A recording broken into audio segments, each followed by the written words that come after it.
राहुल सांकृत्यायन जी की पुस्तक वोल्गा से गंगा तक के पिछले एपिसोड में हम इसकी 14वीं कहानी चक्रपाणी में अब तक पढ़ चुके हैं कि 1200 ईस्वी तक आते आते कन्नौज राजनीतिक रूप से भारत का सबसे सशक्त राज्य बनकर उभरता है और वहीं से एक नई उपजाति कान्यकुब्ज जन्म लेती है। जैसे कि कान्यकुब्ज ब्राह्मण, कान्यकुब्ज क्षत्रिय, कान्यकुब्ज अहीर आदि। उसके साथ ही राहुल सांकृत्यायन इस बात को कहते हैं कि लोगों की सोच में धर्म को लेकर एक डिक्लाइन देखने को मिलता है, एक मंडुकता देखने को मिलती है। साथ ही हमने जाना कि हर्षवर्धन के काल में ही अरब में एक नए धर्म इस्लाम का उदय होता है और महज 200 सालों के अंदर ही यह इस्लाम अरब से लेकर स्पेन तक के बड़े क्षेत्रफल में फैल जाता है। धीरे धीरे उसकी सेनाएं जो हैं वो भारत की तरफ बढ़ती हैं। अन्य दृश्य में हमने जाना कि राजा जयचंद्र अपने रनिवास में अपनी रानियों और नर्तकियों के साथ बैठे हुए अपने मित्र से मंत्रणा करते हैं कि किस तरीके से तुर्क जो है वो उनकी राज्य की तरफ बढ़ते चले जा रहे हैं और मित्र उन्हें आश्वासन देते हैं कि महाराज चिंता न करें, सिद्धि मंत्रों के उच्चारण से ही तुर्कों की सेनाएं जो है वो हवा में सूखे पत्तों की तरह उड़ जाएगी। राजा निश्चिंत होते हैं और उसके बाद हमने जाना किस तरीके से रनिवास का दृश्य होता है। राजा किस तरीके से अपनी नर्तकियों सहित रानियों को भी नग्न होकर नाचने के लिए बोलते हैं और साथ साथ उस नाच में खुद भी शामिल हो जाते हैं। यहाँ तक तो चर्चा हमने पिछले एपिसोड में कर ली थी। अब हम चर्चा को यहाँ से आगे लेकर चलेंगे और जानेंगे कि आखिर में क्या वाकई तुर्क जो है वो मंत्रों की शक्ति से सूखे पत्तों की तरह उड़ गए या नहीं। तो चलिए मेरे साथ। जय भीम, मैं शालिनी और आप देख रहे हैं अंबेडकर नामा। चलिए इसके दूसरे दृश्य की तरफ चलते हैं। आइए कवि चक्रवर्ती, यह राजा ने अधेड़ पुरुष के लिए आसन की ओर संकेत किया और बैठ जाने पर पान के 2 बीड़े बड़ी सम्मान के साथ प्रदान किए। कवि चक्रवर्ती की आयु 50 से ऊपर थी। उनके गौर भव्य चेहरे पर तब भी उजड़े वसंत की छाप थी। उनकी मूछें अब भी काली थीं। उनके शरीर पर सफेद धोती और सफेद चादर के अतिरिक्त रुद्राक्ष की एक सुंदर माला तथा सिर पर भस्म का चंद्राकार त्रिपुंड था। मतलब जैसे 3 उंगलियों से बना हुआ ऐसे चंद्राकार त्रिपुंड। कवि ने सुवासित सुवर्ण पत्र वैष्टिक पान मुंह में रखते हुए कहा, देव यात्रा क्षेम से तो हुई, शरीर स्वस्थ तो था, रातें सुख की नींद तो लाती है ना। मतलब सोने का वर्क चढ़ा हुआ सुगंधित पान अपने मुंह में रखते हुए राजा से पूछ रहे हैं। अब पौरुष थकता जा रहा है कवि पुंगव। महाराज आप अपने कवि हर्ष का खूब उपहास करते हैं। पुंगव उपहास नहीं, प्रशंसा का शब्द है। पुंगव बैल को कहते हैं देव। पुंगव बैल को कहते हैं, जानता हूं, साथ ही श्रेष्ठ को भी कहते हैं। मैं तो इसे बैल के अर्थ में ही लेता हूं और मैं श्रेष्ठ के अर्थ में। फिर कवि मित्र तुम्हारे जैसा नर्म सचिव विद इन ब्रैकेट लंगोटिया यार से उपहास परिहास नहीं किया जाए तो किससे किया जाए? दरबार में तो नहीं महाराज, श्री हर्ष ने धीरे से कहा। तो उस समय पता चलता है कि राज दरबार की जो कार्यशैली है वो किस तरह हुआ करती थी। राजा जो है वो सीरियस नहीं हुआ करते थे राज दरबार के कामकाज को लेकर। जयचंद्र कवि का हाथ पकड़ आस्थान शाला विद इन ब्रैकेट दरबार हॉल से निकल क्रीड़ोद्यान की ओर चल पड़े। ग्रीष्म का प्रारंभ था। हरे हरे वृक्षों को धीरे धीरे कंपित करने वाला समर बड़ा सुहावना मालूम हो रहा था। मतलब गर्मी के मौसम में छायादार वृक्षों के नीचे जब हल्की हवा चलती थी तो बहुत सुहानी मालूम होती थी। राजा ने दीर्घिका विद इन ब्रैकेट पुष्प ऋणी के सोपान के ऊपर रखे शुभ्र मरमर शिलासन पर बैठ बगल के आसन पर कवि को बैठने के लिए कहा और फिर बात शुरू की। तुम रात को क्या पूछते हो कवि? अब तो मैं अनुभव करने लगा हूं कि मैं दरअसल बूढ़ा हूं। कैसे? नग्न सुंदरियां भी मेरे काम को नहीं जगा सकती। तब तो महाराज आप पूरे योगी हैं। इस योगी के पास की ये 16,000 सुंदरियां क्या करेंगी? बांट दे महाराज, बहुत से लेने वाले मिल जाएंगे, या ब्राह्मणों को गंगा तट पर जल कुशले दान दें। सर्वेशामेव दाना नाम भार्यादान विशिष्यते। वही करना पड़ेगा। वैद्यराज चक्रपाणी का बाजीकरण रस तो निष्फल ही गया। बाजीकरण रस के बारे में मुझे लगता है जिस तरह आज के दौर में वायग्रा है वैसे ही ये हुआ करता होगा। अब सिर्फ तुम्हारे काव्य रस की एकमात्र आशा है। नग्न सौंदर्य जहां कुंठित हो वहां काव्य रस क्या करेगा? और अब फिर महाराज आप 60 साल के ऊपर हो गए हैं। साठा तो पाठा होता है कवि।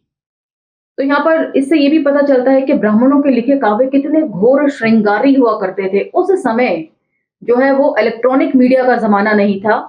जितना भी कुछ होता था वो काव्यों के जरिए ही पोर्नोग्राफी को प्रमोट किया जाता था। क्योंकि मैं एमए तक हिंदी लिटरेचर की स्टूडेंट रही हूँ और मैंने पढ़ी हैं ये सारी, चाहे विद्यावती की पदावली हो, चाहे मलिक मोहम्मद जायसी का पद्मावत हो, या आपका कैमासवद हो, ललित ललाम हो, ये सारी बहुत घोर श्रृंगारी हैं और इसमें सेक्स का भरपूर जो है वो एक्सप्लेन किया गया है, कितने तरह का होता है, क्या क्या होता है। उस समय तक गद्य यानी कि प्रोज विधा जो थी वो डेवलप नहीं हुई थी, इसीलिए सारा कुछ जो है वो काव्य यानी कि पोइट्री के रूप में लिखा जाता था। तो ये ब्राह्मणों का लिखा हुआ लिटरेचर किस तरह का हुआ करता था ये आप अंदाजा लगा सकते हैं। कौन? क्या 16 सहस्त्र क्लोरियों का चिरविहारी वृषभ तुम Kashi with in bracket Banaras में दिखलाई नहीं दिए। मुझे कन्नौज से आए 2 माह बीत गए, 2 मास बीत गए। महाराज मैं चैत्र नवरात्र में भगवती विंध्यावासिनी के चरणों में गया था।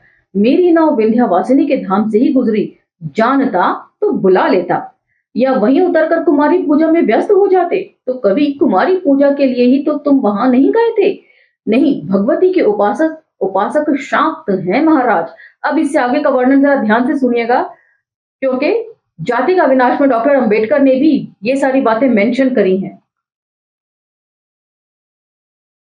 लेकिन तुम राम सीता की वंदना करते हो तो मालूम होता है कि पक्के वैष्णव हो। अंतः शाक्त बहिष सेवा समामध्य च वैष्णव, समामध्य वैष्णव हो होना ही पड़ता है महाराज। हम आपकी तरह दूसरे की जीभ थोड़े ही कचवा सकते हैं। धन्य होना न रूपधर। महाराज इतना ही नहीं, मैंने तो Sugata with in bracket Buddha को भी अपनी आराधना में शामिल कर लिया है। सुगत भगवान तथागत को भी। भगवान? हाँ छी, नाम आने पर स्थान में मेरी आंखों में जरा लज्जा आने लगती है। वज्रयान ने महाराज हम शाक्तों के लिए सुगत की पूजा सरल कर दी है। तो यहाँ पर डॉक्टर अंबेडकर ने जाति का विनाश में बहुत अच्छे से इन सब चीजों को इलेबोरेट किया है कि ब्राह्मण जो है वो हरेक का पुजारी है, चाहे वो वैष्णव हो, चाहे वो शैव हो, चाहे वो काली हो जिनको के रक्त मांस और शराब चढ़ाई जाती है, उसका भी पुजारी आपको ब्राह्मण ही मिलेगा। तो समय के अनुसार इन्होंने अपने आप को मोल्ड कर लिया। बुद्ध विहारों में भी आजकल तो पूजा होने लगी है। आप देख ही रहे हैं कि किस तरीके से बोध गया को लेकर आंदोलन चल रहा है इस वक्त देशव्यापी। ठीक कहा मित्र, इसीलिए तो उसे सहज यान कहते हैं। इस सहज यानी सिद्धों के दोहों और गीतों में मुझे कोई कवित्व तो नहीं दिखलाई पड़ता, किंतु पंचमकार विद इन ब्रैकेट मध्य मास मीन मुद्रा मैथुन का प्रचार कर जितना लोक कल्याण इन्होंने किया है उसके लिए मैं बहुत कृतज्ञ हूं। तो मतलब तथागत के बाद उनके धम्म में कितने तरह का फुटाव आ गया था। कहीं महायान है, कहीं वज्रयान है, और पिछले स्टोरी में तो हमने भैरवी चक्र के बारे में भी पढ़ा था, जहां पर के अपनी माँ बहनों सबको जो है वो उपस्थित करवाया जाता था संभोग के लिए। तो धीरे धीरे जो है वो बौद्ध धम्म में जो है संक्रमण आ गया था। किंतु अब मेरे लिए जान पड़ता है अखंड पंचमकार की उपासना दुष्कर होगी। वज्रयान के साथ नागार्जुन का माध्यमिक दर्शन क्या सोने में सुगंधी है। तुम्हारे काव्य का रस तो मैं चख लेता हूं, यद्यपि कहीं कहीं उसमें भी माथा चकराता है, किंतु यह दर्शन तो पत्थर की तरह मेरे सिर के ऊपर बोझ बन जाता है। तो भी महाराज नागार्जुन का दर्शन बड़े काम का है, वे बहुत सी मिथ्या धारणाओं को दूर कर देता है। लेकिन तुम तो वेदांती प्रसिद्ध हो कवि। मैंने अपने ग्रंथ को वेदांत कह ही प्रसिद्ध किया है महाराज, किंतु खंडन खंड खाद्य में नागार्जुन की चरण धूलि को ही सर्वत्र वितरित किया है। याद तो रहने का नहीं, फिर भी बतलाओ नागार्जुन में क्या खास है। सिद्ध राज मित्रपाद नागार्जुन के ही दर्शन को मानते हैं। मेरे दीक्षा गुरु? हाँ, नागार्जुन कहते हैं पाप पुण्य आचार दुराचार सभी कल्पनाएं हैं। जगत की सत्ता असत्ता कुछ भी नहीं की जा सकती। स्वर्ग नर्क और बंधन मोक्ष बालकों के भ्रम हैं। पूजा उपासना पामरों के वंचना के लिए है। देव देवी की लोकोत्तर कल्पना मिथ्या है। मतलब आम जनता के लिए पूजा उपासना को छोड़ो, ब्राह्मणों को ही समझना पड़ेगा देवी देवता स्वर्ग नरक कुछ नहीं होता। आम जनता को ही बेवकूफ बनाने के हथकंडे हैं ये सब। पुस्तक में यही मेंशन है। जीवन तो मैंने भी इसी दर्शन में बिताया है कभी। सभी बिताते हैं महाराज, नकद छोड़ उधार के पीछे मूर्ख दौड़ते हैं। लेकिन अब तो नकद के सामने रखकर टुकुर टुकुर ताकना है मित्र, पर तुम तो अभी घिसते नहीं मालूम होते। तो यहाँ पर वे बात कर रहे हैं कि किस तरीके से नग्न नर्तकियों या सुंदरियों या अपनी रानियों को देखकर भी राजा जो है वो कामोत्तेजक नहीं होते हैं। लेकिन उनके दोस्त जो हैं वो तो अभी फिट लग रहे हैं। मैं 8 वर्ष छोटा भी तो हूं महाराज, फिर मैंने एक ब्राह्मणी से ज्यादा ब्याह नहीं किए। ब्याह करने से क्या होता है? इतने ब्याह करने पर तो भरों का ही आदमी थक कर मर जाए। मेरे घर में एक ही ब्राह्मणी है महाराज, और दुनिया विश्वास कर लेगी कि कवि श्री हर्ष उसी दंत टुट्टी बुढ़िया पर सती हो रहा है। विश्वास करेगी और कर ही रही है महाराज। मैंने अपने ग्रंथों में अपनी समाधि लगा ब्रह्म साक्षात्कार की बात भी लिख दी है। तुम्हारे माध्यमिक दर्शन ब्रह्मा और उसके साक्षात्कार की भी गुंजाइश है कवि। मतलब ये विष्णु के भी उपासक हैं और समय के अनुसार शिव की भी उपासना कर लेते हैं, और जब दोनों में से कोई अवेलेबल ना हो और चॉइस हो तो ये ब्रह्मा के भी उपासक बन जाया करते हैं। वही महाराज हैरान हो रहे हैं कि वाह, शिव की भी उपासना कर लेते हो, विष्णु की भी उपासना कर लेते हो, ब्रह्मा भी तुम्हारे डिस्कोर्स में है और बुद्ध के भी उपासक हो तुम। मतलब जैसा देश वैसा भेष। महाराज वहां क्या क्या गुंजाइश नहीं है। तो एक बार फिर कहूंगी कि जितने भी वेद पुराण श्रुतियां स्मृतियां हैं वो एक समय में बैठकर नहीं लिखी गई हैं। उनमें समय समय पर फेरबदल होता रहा है, और अभी महाकुंभ के शुरू होने से पहले ही ये चर्चा आम थी कि जो है वो धर्म संविधान लागू किया जाएगा, क्योंकि इसमें कभी कोई बदलाव नहीं था। लेकिन इस कहानी को और इस पूरे डिस्कोर्स को सुनकर आप कह सकते हैं कहां कहां कितना अपने मतलब के अनुसार ये लोग मोल्ड कर लिया करते थे चीजों को। प्रजा की अंधी आंखें मौजूद रहनी चाहिए, उन्हें सबका साक्षात्कार कराया जा सकता है। तो महाराज आपका धर्म पर से विश्वास उठ गया है, इसे मैं नहीं जानता कभी। मुझे मालूम ही नहीं पड़ता किस वक्त विश्वास आता है और किस वक्त चला जाता है। तुम्हारे धर्मात्मा ब्राह्मणों के उपदेशों आचरणों को सुन सुनकर मेरे लिए कुछ तय करना मुश्किल है। मैं तो यही जानता हूं कि दान पुण्य देवालय सुगतालय का निर्माण आदि जो कुछ धर्म कहता हो करो, किंतु नगद जीवन को हाथ से जाने न दो। प्रेम और धर्म से चलकर उनकी बात राजकाज पर आई। श्री हर्ष ने क्या कहा, क्या सचमुच महाराज ने पृथ्वीराज का साथ देने से इनकार कर दिया है? मुझे क्या जरूरत है उसका साथ देने की? उसने खुद तूफान से झगड़ा मोल लिया है, खुद भुगतेगा। मेरी भी सम्मति यही है महाराज। चक्रपाणी झूठ मूठ परेशान करता है, उसका काम चिकित्सा करना है, सो उसमें तो कुछ करते नहीं बन पड़ा।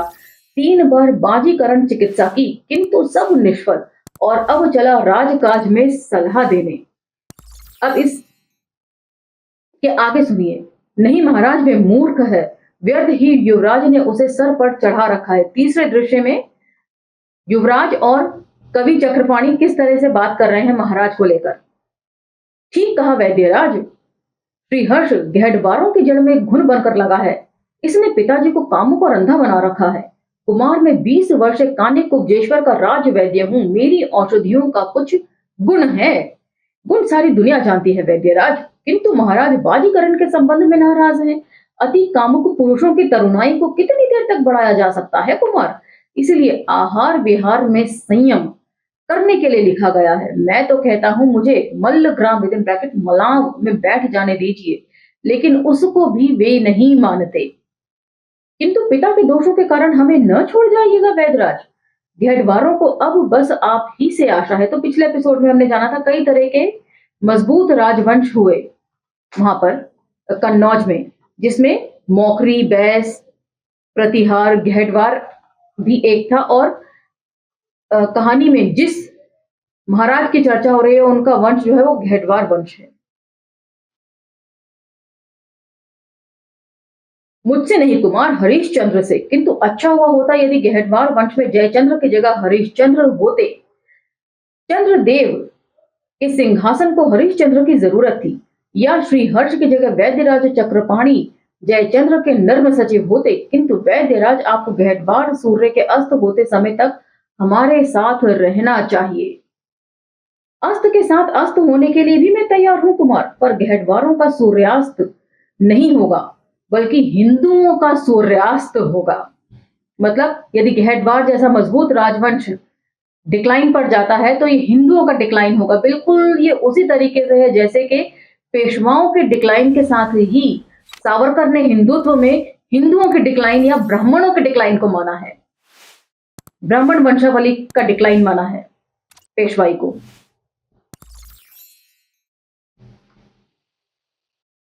हम मल्लगामी ब्राह्मण सिर्फ सुव्रा और प्रोक्षणी के ही धनी नहीं है, बल्कि तलवार के भी धनी हैं। इसलिए हम भी तुर्कों से युद्ध करना चाहते हैं कुमार, और मेरे पिता खुद अपने जामाता को सहायता देने के लिए तैयार नहीं। पृथ्वीराज मेरा अपना बहनोई है वैद्यराज। संयुक्ता का उससे प्रेम था, वह उसके साथ अपनी खुशी से गई। इसमें पिता को नाराज होने की क्या जरूरत। पृथ्वीराज वीर है कुमार, इसमें कोई संदेह नहीं वैद्यराज। वीरता के ही कारण वे तुर्क सुल्तान से लोहा ले रहे हैं, नहीं तो हमारे कानेकुब्ज राज्य के सामने उसका राज्य है ही कितना। वह सुल्तान को यदि रास्ता भर दे देता तो सुल्तान उसे पुरस्कृत करता। सुल्तान की आंख दिल्ली पर नहीं, कान्यकुब्ज पर है। 600 साल से कन्नौज भारत के सबसे बड़े राज्य पर शासन कर रहा है, किंतु उन्हें समझाए कौन, पिता समझने की ताकत खो बैठे हैं। यदि इस वक्त वे शासनभार युवराज के हाथों में दे देते। मुझे एक बार ख्याल आया वैद्यराज कि पिता को सिंहासन से हटा दूं, किंतु आपकी शिक्षा याद आ गई। 20 वर्षों में आपकी प्रत्येक शिक्षा को मैंने हित कर पाया, इसलिए मैं उनके विरुद्ध नहीं जा सकता। कान्यकुब्ज का सिंहासन जर्रर हो गया है राजकुमार। जरा सा भी गलत कदम रखने पर सारी इमारत ढह पड़ेगी। यह समय पिता पुत्र के कलह का नहीं है। क्या किया जाए वैद्यराज, हमारे सेनापति तथा सेना नायक कायर और अयोग्य हैं। तरुण सेना नायकों के कुछ योग्य और बहादुर हैं, किंतु उनके रास्तों को बूढ़े रोके हुए हैं। यही हालत मंत्रियों की है, जो चापलूसी करना भर अपना कर्तव्य समझते हैं। तो वैसे तो यहाँ पर पृथ्वीराज का जिक्र है, और इतिहास में कहीं भी पृथ्वीराज का कोई जिक्र नहीं मिलता है। यदि आप इतिहास की खाक जो है वो छाटेंगे तो आपको कहीं पृथ्वीराज नहीं मिलेगा। इसलिए मैंने कहा कि साहित्यकारों ने ही इतिहास का बेड़ा गर्क किया है, क्योंकि पृथ्वीराज रासो काव्य वो आज की डेट में कहीं नहीं मिलता। और रासो काव्य की जो स्पेशलिटी है वो राजाओं का बढ़ा चढ़ाकर वर्णन, अतिशयोक्तिपूर्ण वर्णन है। राजा अगर एक चींटी भी मारते थे तो वो उसको ऐसा बताते थे जैसे पता नहीं कितना निरंकुश हाथी को मार गिराया हो राजा ने। ये रासो काव्य की खासियत थी, और इसकी 12 कृतियां ऐसा माना जाता है लिखी गई थी, लेकिन एक भी आज की डेट में अवेलेबल नहीं है। पृथ्वीराज रासो भी एक कोरी साहित्यिक कल्पना है। राहुल सांकृत्यायन जी ने भी वही काम किया है, बेड़ा गर्क करने का। आगे सुनिए, रनिवास में अपनी बहन बेटी भेजकर जो पद पाते हैं उनकी यही हालत होती है, लेकिन बीते की नहीं, हमें आगे की चिंता करनी चाहिए। तो स्त्रियों का इस्तेमाल किन किन चीजों के लिए होता था, पूरा पहली स्टोरी से लेकर अब तक की सारी स्टोरीज में यही सारी बातें हम पढ़ रहे हैं। और इस बुक को खास तौर से आर्यों के ऊपर फोकस किया राहुल सांकृत्यायन जी ने, उसमें भी ब्राह्मणों के ऊपर। और बाद में उन्होंने बताया कि ब्राह्मणों में ही 2 फाड़ हो गए थे। जिन राजा के बेटे जो है राज सिंहासन नहीं संभाल पाते थे वो पुरोहित बन जाया करते थे, और वहां से ब्राह्मण और क्षत्रिय वर्ग जो है वो स्थापित होना शुरू हुआ। तो ये सिर्फ ब्राह्मणों के ऊपर फोकस कर रहा है और क्षत्रियों के ऊपर। आज मेरे हाथ में होता तो सारे हिंदू तरुणों को खड्गधारी बना देता, किंतु यह पीढ़ियों का दोष है कुमार, जिसने सिर्फ राजपुत्रों को ही युद्ध की जिम्मेदारी दे रखी है। द्रोण और कृप जैसे ब्राह्मण महाभारत में लड़े थे, किंतु पीछे सिर्फ एक जाति को ... मैं समझता हूँ ये जात पात भी हमारे रास्ते में बहुत बड़ी रुकावट है। रुकावट कुमार, ये सबसे बड़ी रुकावट है। पूर्वजों के पीछे का अभिमान दूसरी चीज है, किंतु हिंदुओं को हजारों टुकड़ों में सदा के लिए बांट देना महापाप है। आज इसका फल भोगना पड़ रहा है। काबुल अब हिंदुओं का नहीं रह गया, लाहौर गया और अब दिल्ली की बारी है। आज भी यदि हम पिथौरा के साथ मिलकर लड़ सकते, ओह कितनी कुफ्त है वैद्यराज, एक कुफ्त है। हमारी नाव कुफ्तों के बोझ से डूबी जा रही है, किंतु हम मुंह के मारे इस चीज को भी फेंक कर नाव को हल्की करना नहीं चाहते। धर्म का अजीर्ण है वैद्यराज, धर्म का क्षय रोग। हमने कितना अत्याचार किया है, हर साल करोड़ों विधवाओं को आग में जलाया, स्त्री पुरुषों को पशुओं की भांति खरीदा बेचा है। देवालयों और बिहारों में सोना चांदी तथा हीरा मोती के ढेर लगाकर मल्लेच्छ लुटेरों को निमंत्रण दिया है और शत्रु से मिलकर मुकाबले के समय फूट में पड़े हैं। अपनी इंद्रिय लंपटता के लिए प्रजा की पसीने की कमाई को बेदर्दी से बर्बाद करते हैं। लंपटता नहीं, पागलपन वैद्यराज। अपनी इच्छा की एक सहृदय स्त्री का भी काम सुख के लिए पर्याप्त है और इंद्रियों के पागलपन के लिए 50,000 भी कुछ नहीं। वहां प्रेम हरगिज नहीं हो सकता। मेरे पिता ने जब पिछली संक्रांति के दिन अपने रनिवास में स्त्रियों में से बहुतों को ब्राह्मणों को दान दिया तो वे रोती नहीं थी, भीतर से वे खुश थीं। मेरी भाभा ये कह रही थी, दान लेने वाले ब्राह्मण के घर ज्यादा से ज्यादा 1 या 2 सौतने होंगी कुमार, वहां 16,000 की सहस्त्र भीड़ तो ना होगी। और मैं तो इसे भी दास्ता समझता हूँ। स्त्री क्या संपत्ति है जिसका दान दिया जाए? हमें भी कोशिश करनी चाहिए कि हम मिलकर तुर्कों का मुकाबला करें। ये तो महाराज के हाथ में है। पाखंडी श्रीहर्ष के कान में लगा हुआ है, उनके कान में लगा हुआ है। इसी के साथ आज का ये एपिसोड हम समाप्त करते हैं, लेकिन इसमें ज्यादातर बातें अंत में जो है वो वही सारी बातें रिपीट हैं जो जाति का विनाश में ऑलरेडी डॉक्टर अंबेडकर मेंशन कर चुके हैं। ये सभी बातें उन्होंने मेंशन करी हैं। किस तरीके से रीति रिवाज बनते हैं, किस तरीके से ब्राह्मण जो है वो सभी देवता और देवियों के पुजारी हो जाते हैं। कोई उनकी एक आइडियोलॉजी नहीं है। और आपकी जानकारी के लिए बता दूं, जाति का विनाश पढ़ते वक्त उसमें महात्मा गांधी ने जो डॉक्टर अंबेडकर की जाति का विनाश का जवाब दिया था अपने जर्नल हरिजन में, उसमें उन्होंने इस बात को मेंशन किया था कि डॉक्टर अंबेडकर सही कह रहे हैं। ब्राह्मणों या हिंदुओं की एक मानक पुस्तक होनी चाहिए 25 मानक पुस्तकों के मुकाबले। कोई एक पुस्तक हिंदू जो है वो लिखें, जैसे कि बाकी धर्मों में भी कोई एक ही पुस्तक है, चाहे कुरान हो, बाइबल हो या गुरु ग्रंथ साहिब हो, वो एक ही मानक पुस्तक है और उसी के आधार पर धर्म की व्याख्या होती है। हिंदुओं की तरह नहीं कि सैकड़ों मानक पुस्तकें हैं। गांधी ने ये रिक्वेस्ट करी थी हिंदुओं से और यही काफी था पूरे अपर कास्ट को उनके खिलाफ खड़े करने के लिए। इन सब चीजों के ऊपर मंथन किए जाने की जरूरत है। ये एपिसोड आपको कैसा लगा मुझे कमेंट सेक्शन के थ्रू जरूर बताइएगा। मिलते हैं अगले एपिसोड में चर्चा को आगे रखने के लिए। जय भीम, धन्यवाद।